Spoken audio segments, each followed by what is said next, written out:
Alright, நம்ம kurma idli ready ஆச்சு. நல்லா மல்லிகைப்பூ மாதிரி இட்லி. இது என்ன பண்ணணும்னா அப்படியே ஊற்றணும்.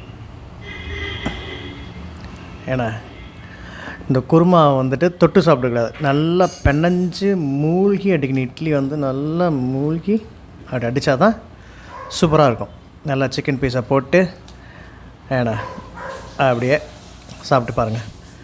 ஓகே அம்மா, இன்றைக்கி என்ன பண்ண போகிறோம்? விஜய், இன்றைக்கி வந்து chicken kurma, white kurma, chicken white kurma செய்ய போகிறோம். கோழி குருமா.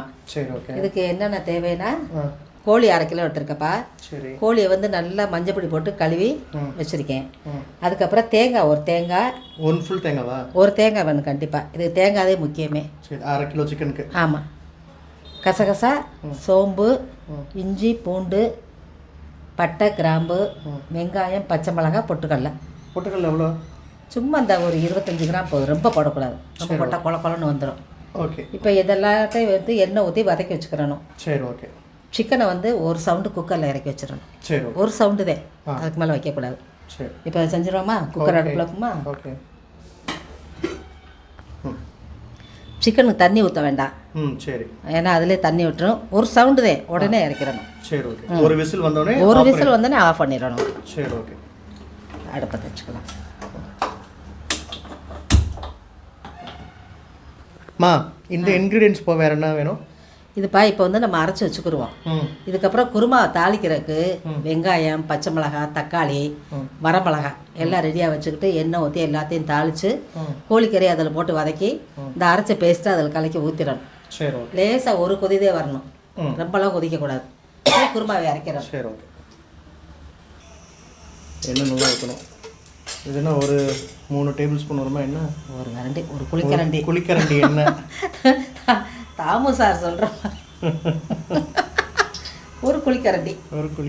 ஓகே. போடும். காயட்டும் விஜய், இன்னும் காயட்டும். சும்மா என்ன காஞ்சிருச்சா? பட்டை, கிராம்பு போடுறேன். எத்தனை பட்டை, எத்தனை கிராம்பு? ஒரு பட்டை, 3 கிராம்பு. சரி. அப்புறம் சோம்பு.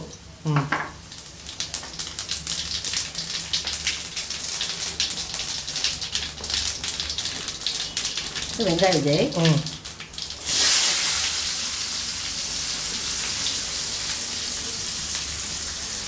எத்தனை வெங்காயம்? ஒரு வெங்காயம் போட்டு. சரி. ஒரு வெங்காயம், 10 பச்சை மிளகாய் போட்டிருக்கேன். 10 பச்சை மிளகாவா? ஆமாம் விஜய். கசகசா போட்டுறேன். கசகசா சும்மா 1/2 டேபிள் ஸ்பூனா? போதும். வெங்காயம் வதங்கணுமா? சிக்கன் ஒரு விசில் வந்துருச்சு. ஆஃப் பண்ணிட்டேப்பா. குக்கரை ஆஃப் பண்ணிட்டேன். சரி. வெங்காயம் வதங்கிச்சு விஜய். இஞ்சி பூண்டு நறுக்குனா போடுறேன். பேஸ்ட்லாம் தேவை, நறுக்குனா தான் போடணும். நறுக்கு நம்ம அரைக்க தானே போகிறோம். சரி. இது ஒரு 5 பூண்டு, ஒரு கொஞ்சோண்டு இஞ்சி.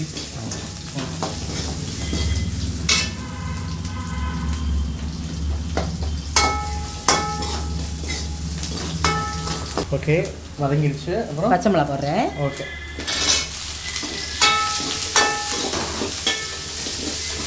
இது வதங்கணுமால? பச்சை மிளகா வதங்கட்டும். சரி.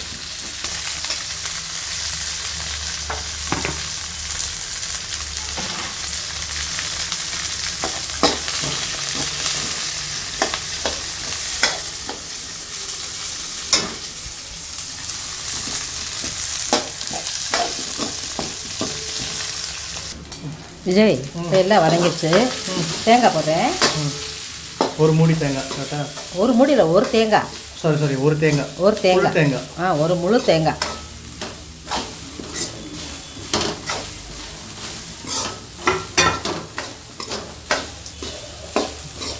இது கோலா உருண்டைக்கு மாதிரி தான் இருக்குது கிட்டத்தட்ட. உருண்டைக்கு மாதிரி இருக்கும், ஆனால் தாளிக்கிறதுக்குலாம் வேறு வரும்.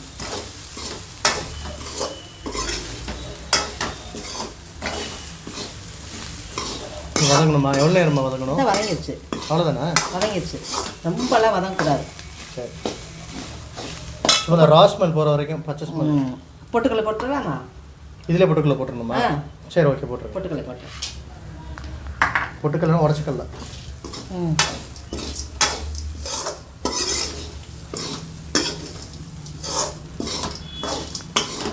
ஒரு 2 நிமிஷம் 1 நிமிஷம் வதங்கினா போதும்ல? போதும் விஜய். அடுப்பு ஆஃப் பண்ண போகிறேன். சரி. இப்போ என்னம்மா 1 நிமிஷம் ஆச்சு. எல்லாம் வதங்கிச்சுப்பா. அடுப்பு ஆஃப் பண்ணிடுவோம். சரி, ஓகே. இதை நல்லா ஆற வச்சு மிக்சியில் அரைச்சி வச்சிடணும். சரி, ஆஃப் பண்ணு. அதுக்கு பிறகு குருமா தாளிக்கணும். சரி, இது ஆறட்டும். இதை அப்படியே கொஞ்சம் நேரம் ஆற விட்டுருங்க. நல்லா ஆறட்டும் மிக்சியில் அரைக்கிறேம்மா. ஆமாம். ஓகே. சிக்கன் வச்சு குக்கரை திறந்துடலாம். சரி. போதும். ஒரு விசில் போட்டு வெந்து தண்ணி விட்டுருக்கு. ஸோ தண்ணி விடாமல் அந்த தண்ணியை வந்து வேஸ்ட் ஆகக்கூடாது. அது அந்த குருமாவில் சேர்த்துடணும். ஸ்டாக்கு. சரி, எடுத்துங்க. சம்மா இது நல்லா ஆறிடுச்சா? இப்போ மிக்சியில் அரைக்க போகிறேன். சரி, அரைங்க. நைஸாக.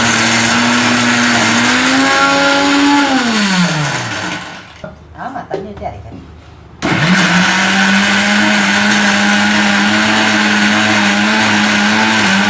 இன்னும் கொஞ்சம் அரைக்கணுமா? இன்னும் கொஞ்சம் அரைக்கணும் விஜய்.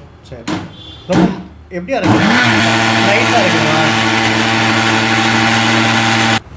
விஜய் நல்லா நைஸாக அரைச்சாச்சு. ஓகே. எடுத்து வச்சுக்கோ. ஓகே. குருமா என்னம்மா? அடுத்தது அடுப்பத்தை வச்சு குருமா தாளிக்க வேண்டியது. ஓகே. எண்ணெய் ஊற்றி. ஆமாம். ஸோ தாளிக்கிறதுக்கு என்னென்ன வேணுமா? பிரிஞ்சி இலை, ஒரு பட்டை, 2 கிராம்பு, ஒரு பெரிய வெங்காயம், ஒரு பெரிய தக்காளி, ஒரு 5 வரமிளகாய், இது போட்டு தாளிக்கிறதுக்கு எடுத்து வச்சுருக்கேன். ஓகே. அப்புறம் தனி மிளகா பொடி கொஞ்சம். அது நம்ம வதக்குறப்ப தக்காளி வெங்காயம் வதங்குறப்ப 1 ஸ்பூன் தனி மிளகாத்தூள் போட்டு வதக்கணும். சரி. கலர் நல்லாயிருக்கும், கொஞ்சம் உரப்பு நல்லாயிருக்கும். சரி. அதில் எண்ணெய் ஊற்றுவோம். எண்ணெய் ஊற்றினா நல்லா இருக்கும். நல்லா 2 குழிக்கரண்டி எண்ணெய் ஊற்றி 2 குழிக்கரண்டி எண்ணெய் ஊற்றிருக்கேன். சரி, ஓகே. ஓகே, அம்மா சோம்பு சொல்ல மறந்துட்டாங்க. ஸோ சோம்பு ஆட் பண்ணிக்கங்க தாளிக்கும் போது. என்னம்மா? பிரிஞ்சி இலை, பட்டை, கிராம்பு, சோம்பு 2 மிளகு. சோம்பு 2 மிளகு. ஆமாம். சரி. 2 மிளகா எத்தனை போடுறீங்க? ஆசமாக இருக்கும். காமிங்க எத்தனை மிளகு? சும்மா தாளிக்கிற கலர் தெரியும். சும்மா ஒரு 8-10 மிளகு. அவ்வளோதான். ஓகே. ஓகே. அப்புறம் வரமிளகா போடணும் விஜய். வரமிளகா செவக்கணும். எங்கள் அம்மா டபக்குன்னு பண்ணுறாங்க. வரமிளகா செவந்தோடனே வெங்காயம். சரி.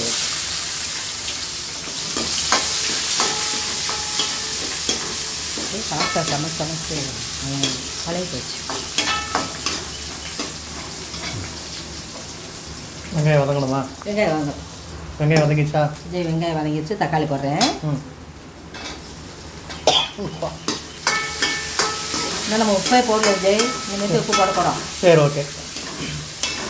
உப்பு தேவைக்கேற்ற அளவா? ஆமாம், உப்பு தேவை. அவ்வளோ டேஸ்ட்டுக்கு தகுந்த மாதிரி போடணும்.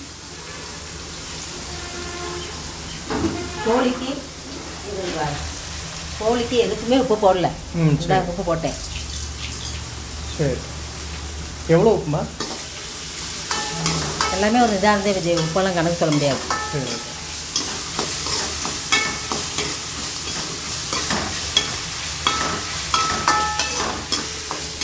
அவங்க வந்து ருசிக்கு அந்த மாதிரி போட்டுக்கணும். இதுலேயே இப்போ குருமாவுக்கு ஒரு பத்தலையே வை. கூட 2 பச்சை மிளகா அவங்க போட்டுக்கலாம். சரி, ஓகே. வதங்கிச்சாம்மா? தக்காளி வதங்கிச்சுப்பா. இப்போ ஒரு 1/2 ஸ்பூன் தனி மிளகாத்தூள் போடுவோம். சரி, 1/2 ஸ்பூன்.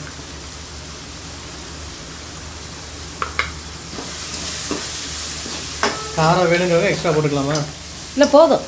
ஏன்னா பச்சை மிளகா நிறையா சேர்த்துருக்கோம். காரம் போதும். இப்போ சிக்கனை போட்டு இதில் வதக்கணும்ப்பா. சரி. அந்த தண்ணியை வந்து கீழே ஊற்றக்கூடாது.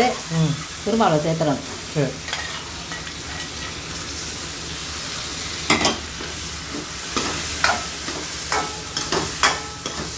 எவ்வளோ நேரம் சிக்கன் வதங்கணுமா? இது வெந்த கறி தானே, சும்மா 2 நிமிஷம் வதங்கினா போதும். சரி. இப்போ நம்ம அரைச்சி வச்சுருக்க அந்த பேஸ்ட்டை அப்படியே இதில் ஊற்றி லேசாக ஒரு கொதி வந்தோடனே இறக்கணும். சரி. மழைன்னு கொதிக்கக்கூடாது. சரி. சிக்கன் வதங்கிடுச்சா? சிக்கன் வதங்கிடுச்சுப்பா. இப்போ நம்ம என்ன செய்ய போகிறோம்னா அரைச்சி வச்சுருக்க பேஸ்ட் அதில் ஊற்ற போகிறோம். அண்ணன் விழுதுகளை ஊற்றணுமா?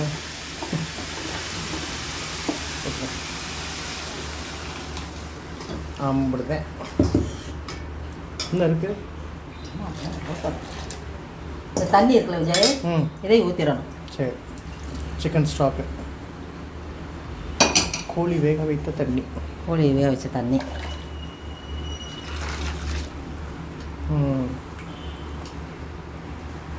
அவ்வளோதானா? அவ்வளோதான் விஜய், கோழி குருமா ரெடி. விஜய், இது இட்லி, தோசை, சப்பாத்தி, பூரி, இடியப்பம், ஆப்பம் எல்லாத்துக்கும் சூப்பராக இருக்கும் விஜய். அருமையாக இருக்கும். அவ்வளோதான் விஜய், குருமா ரெடி ஆச்சு. ஆனால் இதை வந்து மலை மலைன்னு கொதிக்கக்கூடாது. நுர கூட்டுறப்ப இறக்கிறணும். நுர மேலே நுர ஓரமாக கூட்டுறப்ப குருமாவை இறக்கிறணும். சரி, ஓகே. இது ஒரு 2 நிமிஷம் நம்ம கொதிக்கட்டும். ஓகே. கூட்டணும்.